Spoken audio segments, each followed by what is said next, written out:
रायपूरमध्ये petrol डिझेलच्या काळा बाजाराचा धक्कादायक प्रकार समोर आला आहे। दिवसा शेतकऱ्यांना स्टॉक नाही असे सांगणाऱ्या पेट्रोल पंपावर रात्रीच्या अंधारात स्कॉर्पिओ गाडीत डिझेलचे ड्रम भरले जात असल्याचा आरोप आहे।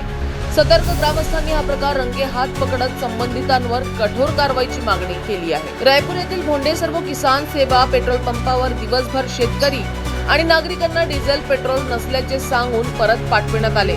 मात्र रात्री पंपावरील लाईट बंद करून एका स्कॉर्पिओ वाहनात डिझेलचे ड्रम भरले जात असल्याचा प्रकार स्थानिकांच्या निदर्शनास आला। संशय आल्यानं ग्रामस्थांनी थेट पंपावर धाड टाकली आणि सुरू असलेला हा प्रकार उघडकीस आणला। यामुळे परिसरात संतापाची लाट उसळली असून शेतकऱ्यांनी संबंधित पेट्रोल पंप चालक आणि काळा बाजार करणाऱ्यांवर कठोर कारवाई करण्याची मागणी केली आहे। शेतकऱ्यांना इंधनासाठी वणवण भटकावे लागत असताना अशा प्रकारच्या आरोपांमुळे प्रशासनाच्या भूमिकेवरही प्रश्नचिन्ह उपस्थित होत आहे। आता या प्रकरणात चौकशी होऊन दोषींवर काय कारवाई होते याकडे सर्वांचे लक्ष लागले आहे।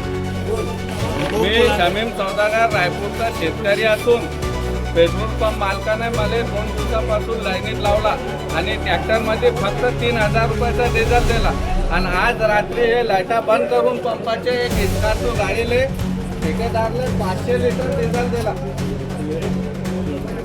500 लिटर डिझेल एक स्कॉर्पिओ गाडीमध्ये भरून दिला आणि माझी मागणी आहे की पेट्रोल मालकाविरुद्ध गुन्हा दाखल झाला पाहिजे।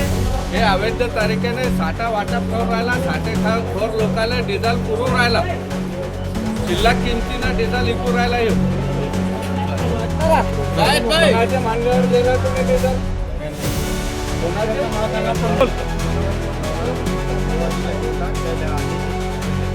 तुम्ही आदेश व्हायला पाहिजे। आंबेजोगाई कलेक्टरच्या